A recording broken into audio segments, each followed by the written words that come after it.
Шамар, доброго вечора. Ми завершуємо на сьогодні і на цьому тижні ефір «Бугун» на телеканалі АТР. Це наша остання година і сьогодні, і на тижні. І всі ці дні ми присвятили одній темі революційних подій в Казахстані, які почалися з економічних вимог через збільшення тарифів на газ для населення у 2,5 рази, але які переросли в політичні вимоги і захоплення будівель влади, після чого влада оголосила антитерористичні операції, ввела надзвичайний стан, відключила країну від інтернету і запросила військових ОДКБ до Казахстану. І Росія швидко ввела свої війська, все, що ввели Білорусі, Вірменія можна називати символічним жестом країн по альянсу ОДКБ. Зараз ми будемо говорити з Ігорем Семиволосом, директором Центру близькосхідних досліджень, істориком. Доброго вечора, пане Ігор. Доброго вечора з вами, радий бачити. Казахстан, знаєте, коли спостерігаєш вже кілька діб те, що відбувається в Казахстані, а до того, наприклад, якщо спостерігати з тим, що західні медіа нам розповідають про події з уйгурами в Китаї, розумієш, що ніякого не ісламської єдності, ані навіть тюркської єдності, яку б не намагалися створити, її насправді не існує.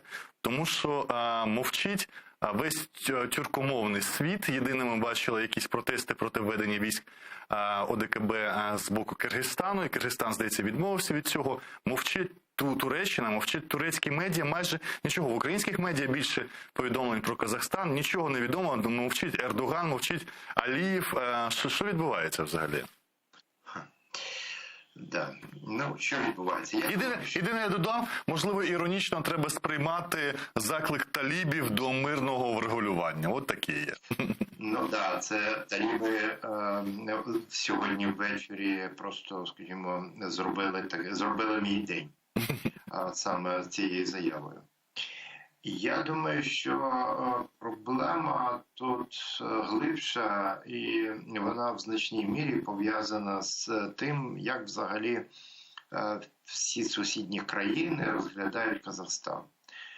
Вони розглядають його в будь-якому разі як таке дуже перспективний ринок, як країну, яка їм цікава з усіх точок зору. І країни, в якій здійснюється авторитарна модернізація. І, власне, всі перераховані країни, про які ви згадували, включно, напевно, з Азербайджаном і Туреччиною, це також країни, в яких, власне, авторитарні тренди доволі потужні. Це означає просто, що в рамках саме таких підходів не прийнято, принаймні, висловлюватися щодо цієї ситуації. Тим більше вона з їхньої точки зору непевна. Там взагалі не люблять повстань, заворушень, протестів. Ніколи їх не толерували. І от той окремий випадок, коли мова заходить про Киргизстан, то якраз Киргизстан – це країна, в якій відбулося як мінімум 3 революції або 3 події, які подібні на революцію. Тобто, де відбувається якась певна зміна влади, чи то через процедуру виборів, через процедуру скидання того чи іншого керівника, але тим не менш, тобто якісь певні трансформації відбуваються. В усіх інших країнах, як мінімум, починаючи з нульових років, таких трансформацій немає. Ну, хіба що природня смерть того чи іншого лідера призводить до появи нового лідера, нового Туркменбаши. Пане Ігоре, я єдине дозволю себе трошки перервати. А принаймні і Ільхам Алієв, і Ердоган могли би висловити повну підтримку чинній владі, Токаєву, сказати, що ми з народом, з владою, з тим підтримуємо, і показати, що Тюркський союз, який вони роблять, і про який кажуть так голосно, він існує. Бо вся ініціатива зараз залишилася для ОДКБ, а не для Тюркського союзу і тюркомовних країн. Ну, по-перше, мені здається, взагалі ця історія з ОДКБ, вона настільки зараз шокувала всіх, тобто, в першу чергу, самих казахів, що Мені здається, як мінімум всім решта треба мати час для усвідомлення цієї ситуації. Тобто, якщо подивитися на те, що відбувається, то можна побачити реакцію, ну, скажімо, частини казахстанської еліти, яка була опозиційна до Нурсултана Назарбаєва, яка перебуває за кордоном, і от для них, наприклад, рішення Токаєва про запрошення військ на доволі таких примарних підставах видається серйозною помилкою і величезним прорахунком. Мені здається, що інші країни, про які ви згадували, принаймні на зараз намагаються не робити якихось різких кроків і стежить за тим, чим це закінчиться. Ну, в тому числі і перебування або ця інтервенція, якщо назвати і все своїми іменами, чим закінчиться ця інтервенція в Казахстан. Фактично, от ви перший експерт, який і назвали це інтервенцією. Коли Жозе Бареля, представник Євросоюзу, каже, це офіційне звернення влади до партнерів по блоку, і нам нема що додати, дивуєшся, бо в Чехословаччині фактично теж було офіційне звернення підконтрольної Радянському Союзу владі. І в 40-му році в країнах Балтії теж маріонеткові уряди звернулися до Радянського Союзу. І тим не менше тоді у Заходу і в 40-му році, і в 68-му вистачало сил називати окупацію окупації. Фактично те, що з ОДКБ найбільше там російських військ, це теж можна вважати окупацією, бо на Казахстан ніхто ззовні не нападав. Це внутрішній конфлікт, чи я неправильно трактую те, що відбувається? Ні, абсолютно вірно. Я думаю, що якщо навіть слідувати логіці їхніх правил і статутів, виходячи з, як кажуть, своїм уставом в чужий монастир не ходять, і можна взяти їхній устав і подивитися і побачити, що там немає підстав для вторгнення, да? Тобто для застосування сили. Бо справді ніхто не нападав. Я ж не вважаю, що ми всі тут такі олухи, що можемо повірити в цю історію про якісь там озброєні банди, які проходили навчання де-інде, або притягнути за вуха історію про ISIS, коли говорять про там відтяті голови. Бо там 2 чи 3 знайдених тіл. Тобто все це, звісно, не має ніякого відношення до підстав, які можуть стати, власне, для введення військ. Тому я вважаю, що мав місце переляк, абсолютно неправильна оцінка ситуації, і рішення було прийнято ад-хок, але тепер розгрібати прийдеться всім, Токаєву, Путіну і всій Центральній Азії, оскільки рішення прийнято і явно відступати вони від нього не хочуть. Тому всі решта просто вмивають руки і дивляться на те, що буде відбуватися. Тим, що Токаєв сам звернувся до ОДКБ і дозволив російським військам війти, це чи можна сказати, що він, можливо, є така думка, захистив країну від вторгнення росіян без запрошення лише на північній території для захисту російського мовного населення від казахстанського націоналізму? Ні, я думаю, що ця версія, вона, звісно, виставляє Токаєва таким рятівником взагалі суспільства, але, відверто кажучи, це дивно. Все-таки не було жодних підстав говорити про те, що така ситуація можлива. Більше того, ясна річ, коли ми говоримо про північний Казахстан, то, звісно, там існує велика російська громада, але навіть ця громада не має тих інституцій, які могли стати основою для якогось сепаратизму. Тобто за цей період часу там практично все це давним-давно ліквідовано, і ніяких підстав говорити про таку можливість зараз немає. Тоді давайте розглянемо Казахстан, ким він для кого є. З одного боку, країна Центральної Азії, ми відносимо так, з іншого боку, частково географічно, частково території вважаються за географією європейськими, країна-член ОБСЄ, Організації безпеки і співробітництва в Європі, їхні представників очолювали різні посади в самому ОБСЄ. Зараз я згадую, що представник, здається, у справах біженців є казахом. А що Казахстан уявляє себе для Європи, ким він є для Європи, ким він є для таких великих сусідів, як Узбекистан, найчисельнішої країни, і для свого решти оточення, як Киргизстан, Таджикистан, Туркменістан і Росія. Ну і Китай, звичайно. Прийнято вважати, що Казахстан є одною із ключових країн Центральної Азії, що Казахстан, по суті, події в Казахстані можуть спричинити там будь-який ефект доміно. Очевидно, це також впливає на прийняття рішень і впливало на прийняття рішень, тобто цінність Казахстана саме з цієї точки зору. Ясна річ, що Казахстан сприймається як країна, в якій є чимало корисних копалин і, відповідно, один із таких ключових ринків для інвестицій і видобутку нафти, газу і інших корисних копалин. Це країна, яка тривалий час здійснювала модернізацію, авторитарну модернізацію, і в цій авторитарній модернізації вона дійшла доволі далеко.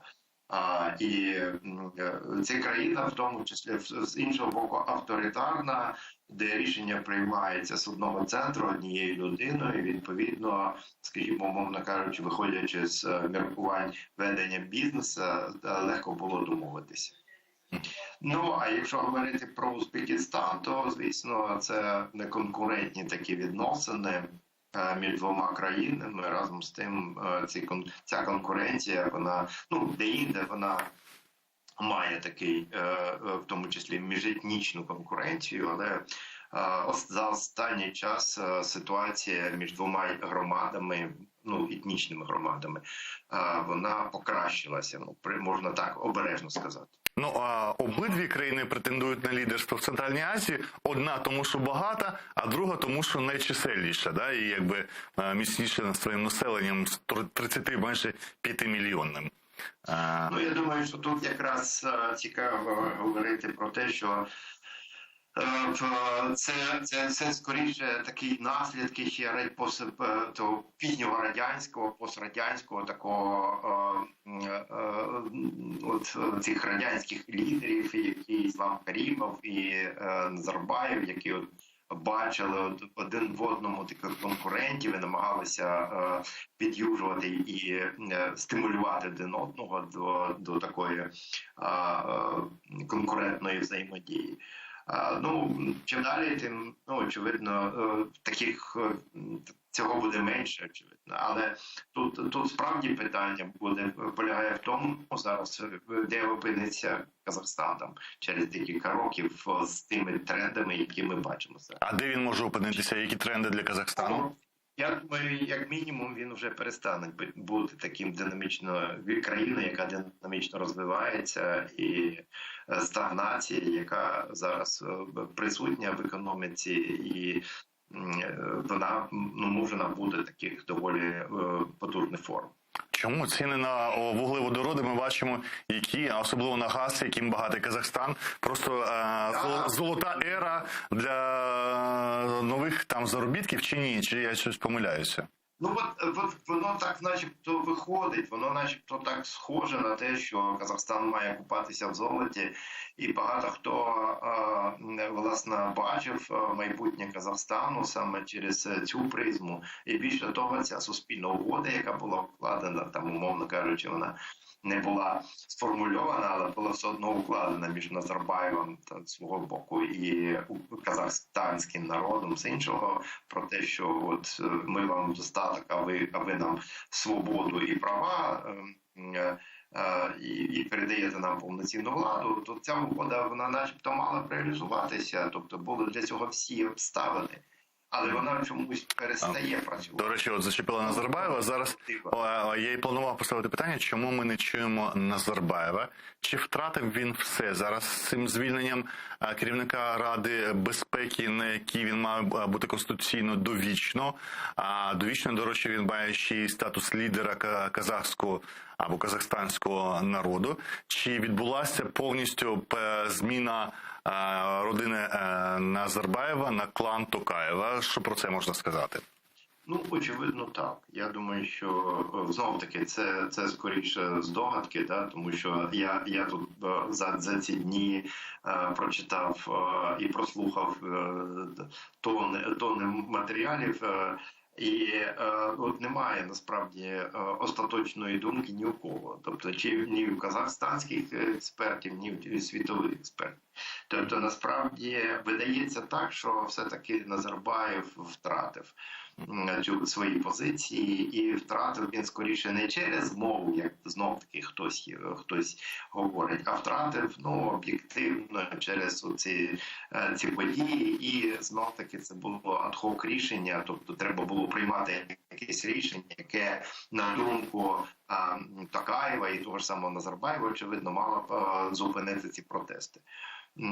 А вже коли рішення зайшло настільки далеко, коли Токаєв вже приймає рішення про запрошення сил ДКБ, запрошення Росії в Казахстан, то вже спираючись на нього, він власне робить ці перестановки і здійснює головним чином перестановки в силовому блоці, тобто це про це говорять всі, що власне він змінює всіх силовиків, які були безпосередньо зобов'язані Нурсултану Назарбаєву. Більше того, зараз стає доволі багато таких чуток, розмов серед політиків про те, що там частину цих заворушень інспірували там сили, які наближені до Нурсултана Назарбаєва. Я, до речі, допускаю, що це скоріше такий політологічний виверт, момент, спроба, значить, перекласти з одної голови на іншу цю ситуацію, але вона симптоматична. Тобто вона говорить про те, що відбуваються активні пошуки винних і списування розходного матеріалу. Ви самі згадали про те, що був така неформальна суспільна угода про достаток в обмін на спокій і сприймання одноосібності режиму, багаторічного режиму до 19-го року, принаймні Нурсултана Назарбаєва і його родини, його доньок, які фактично керували. Тож Дарігу ми всі знаємо, навіть в Україні якби відоме ім'я. Тим не менше, зараз, коли ми глибше спостерігаємо за тим, що відбувається в Казахстані, ми бачимо неодноразово. І 17-й рік з шахтарями, і 11-й рік Жанаузен – це були суто, це не Майдан. І Майдани виходили з політичних завжди міркувань в Україні. Це завжди починалося з економічного, завжди починалося з такого, з бідних таких верств населення. І коли це аналізуєш, розумієш, що 19-мільйонний Казахстан – це дуже слабо населена територія. Це маленьке населення, понад вдвічі менше, ніж українське населення. І при таких багатих ресурсах Казахстану за 30 років не вдалося навіть модель Перської затоки. Перська затока теж не демократична, але там дійсно ця суспільна угода існує, достаток в обмін на спокій і відсутність політичних прав. Чому в Казахстані це не вдалося все ж таки, на вашу думку? Мені здається, все-таки це трошки інший формат держави. Тобто, коли ми говоримо про монархії, монархія найстабільніша система влади. Тому що там спадковість, тому що там традиція, тому що там існують процедури, і ці процедури дотримуються. Та всередині, звісно, можуть відбуватися там двірцеві перевороти, можуть бути проблеми всередині королівської родини, як ми бачимо в Саудівській Аравії та інше. Але разом з тим оця традиція, вона є таким хорошим запобіжником від потрясінь. Ну, зверніть увагу, як взагалі, що сталося, скажімо, на Близькому Сході після арабської весни. Впали в першу чергу так звані псевдореспубліканські режими, які намагалися зробити спадковими режимами. Да? Тобто все одно там оця процедура, там все ламається на процедурі. І Центральна Азія, вони якраз це такі псевдореспубліканські режими.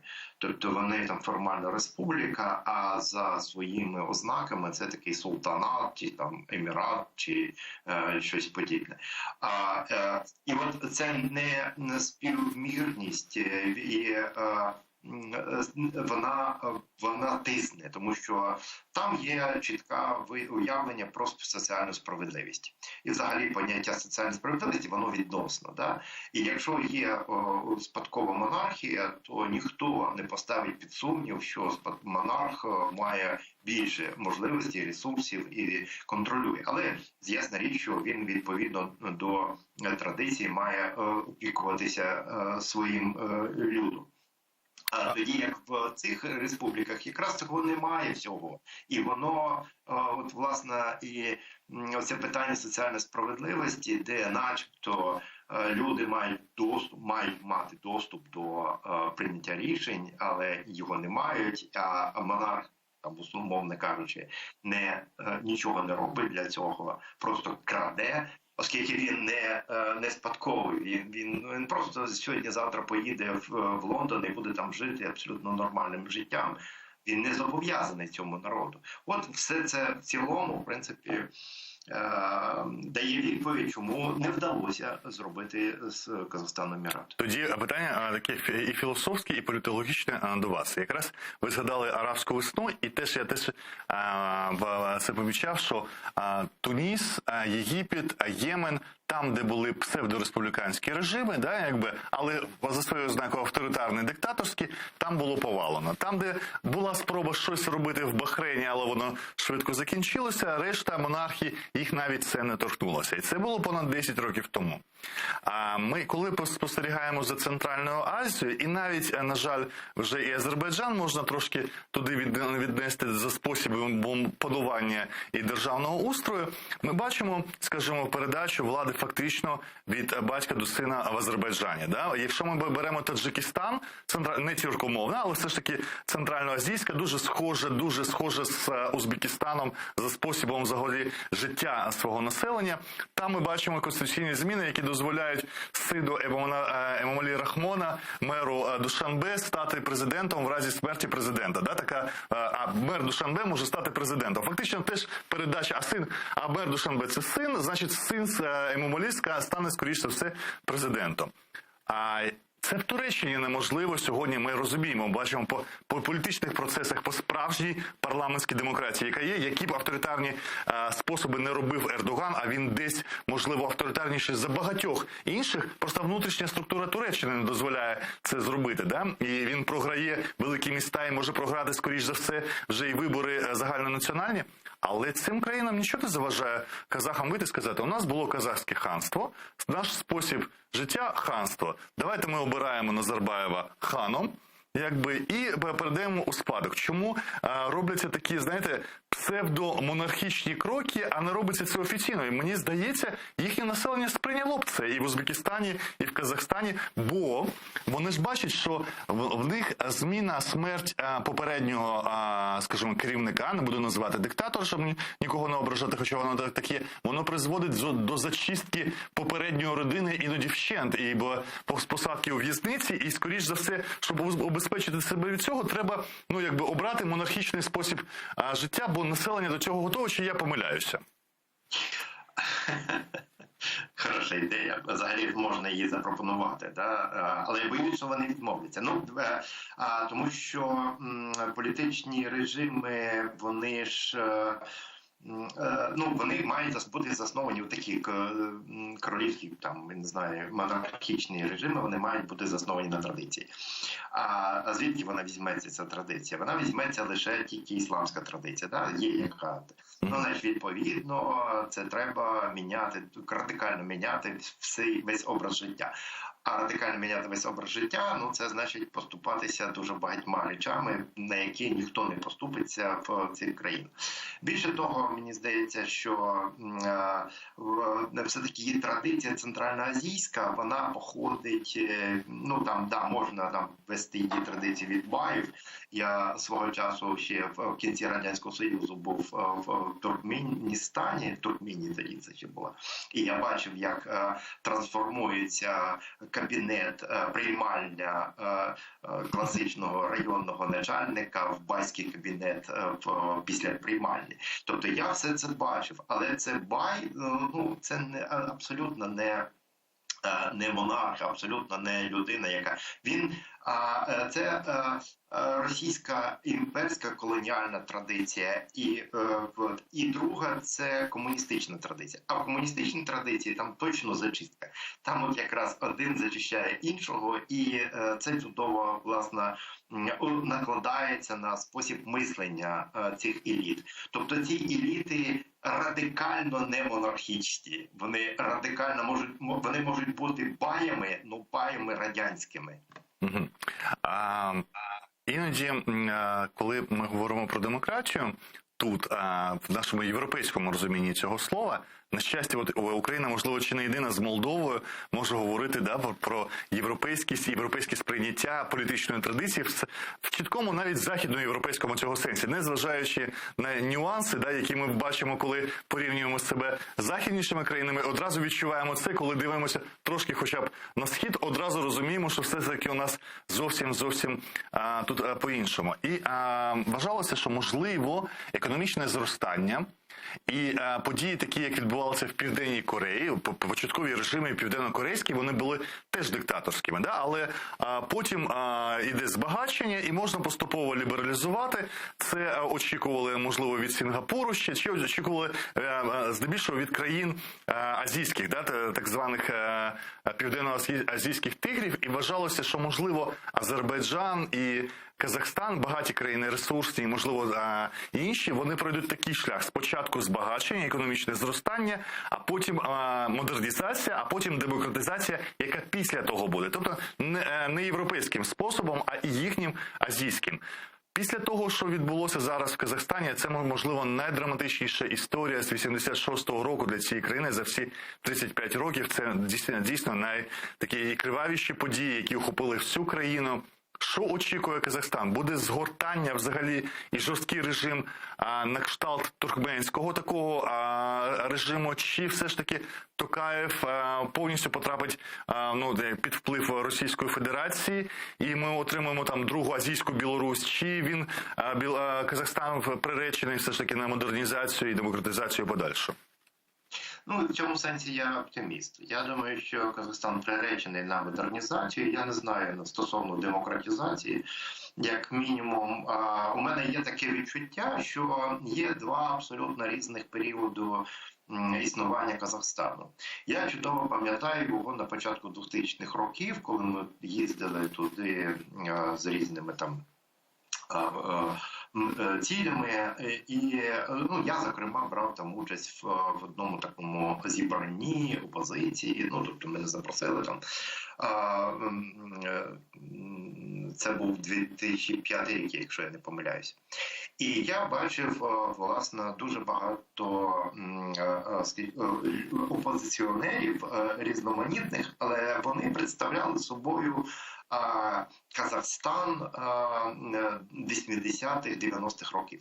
Тобто це міське населення, Алмати, там і інші такі великі міста, це радянська інтелігенція, іншими словами. От приблизно так. А потім відбулася зачистка цієї радянської інтелігенції, тобто цієї опозиції, практично її вичистили. І станом на зараз її немає. Але що сталося за цей час?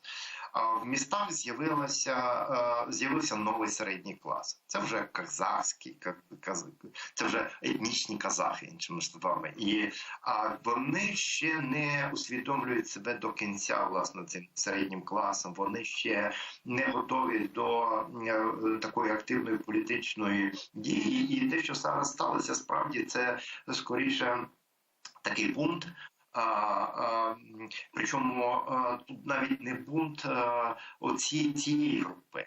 Ця група скоріше знімала гроші з банкоматів, стояла в чергах і ховалася в квартирах і знімала відосики по тому, що відбувалося на вулицях. Тому що переважна більшість активних учасників вуличних протистоянь це були люди там з базару і з околиць великих міст, які потрапили в ці великі міста вже за останні 15-20 років, і вони є наслідком модернізації, яка відбувається, тобто в Казахстані, і яким обіцяли успіх і не дали. Да? От, приблизно так. Але в будь-якому разі, звісно, Казахстан пройде через ці доволі складні часи, і ця колективна травма, яка зараз от формується, на жаль, вона стане, я більш ніж впевнений, стане початком нового переосмислення цього нового Казахстану. Власне, що ми хочемо побачити там. Тобто і про природу влади, і природу насильства, і дуже багато речей, які, я думаю, що поставлять перед собою казахи в цій ситуації. Тему впливу тюркського і ісламського фактору на Казахстан, чи він суттєвий. Я хоч і сам симпатизую, розуміючи, да, як кримський татарин, цим тюркомовним або тюркським інтеграційним процесам, я дуже скептичний до цього, бо розуміючи, що Туреччина розвивалася багато років в одному напрямку, все решта розвивалося як частина Радянського Союзу, і спосіб мислення, спосіб дії, практики людей у Туреччини, скажімо, і особливо центральної і західної Туреччини, воно мало чим відрізняється від сьогоднішньої Греції, Балкан. Це дуже схоже, якщо поїхати в ці країни. А у азійських країн тюркомовних вони зовсім інші. Вони між собою схожі і дуже це відрізняється від Туреччини. Ну, окрім того, є економічний показник, я брав на країни тюркомовні, у Туреччини приходиться, наприклад, 3% товарообігу. Тому який вплив тюркський взагалі на Казахстан, який ісламський, чи є взагалі ісламський вплив на Казахстан? Ну, є певні сентименти, тюркські сентименти, що все-таки це тюркський народ, тюркська солідарність, це відчувається. І от, особливо, коли мова йде про якесь там міжетнічне спілкування, тобто все це має значення, тобто культурна спільна традиція і багато чого іншого. І з ісламом це складніше, ну, з одного боку, звісно, відбувається ісламізація, це факт. З іншого боку, ця ісламізація, ну, перебільшена, тобто наслідки ісламізації перебільшені. Тут скоріше використовується ісламізація як такий жупіл, як загроза. Вона використовується і росіянами для того, щоб залякувати частину там не казахського населення. Але процеси інтеграції Казахстану в, умовно кажучи, простір і тюркський, і ісламський, він відбувається. Просто він відбувається повільно, і цей процес займе набагато більше часу, ніж там, умовно кажучи, країни, які не розривали традиції. Бо тут все-таки традиція була сильно перервана. І одна хвилина до кінця. Невдячна справа, і не дуже її люблять люди, але спрогнозуйте, що чим закінчаться ці протести в Казахстані. Протести закінчаться поразкою. Дякую. Ігор Семенолос, керівник Центру близькосхідних досліджень АМОС, історик, з яким ми дуже докладно говорили протягом цієї години про Казахстан. Це був останній ефір на сьогодні і на цьому тижні. Я і Гульсум Халілова прощаємося з вами вже до понеділка. Хайрлах шамар.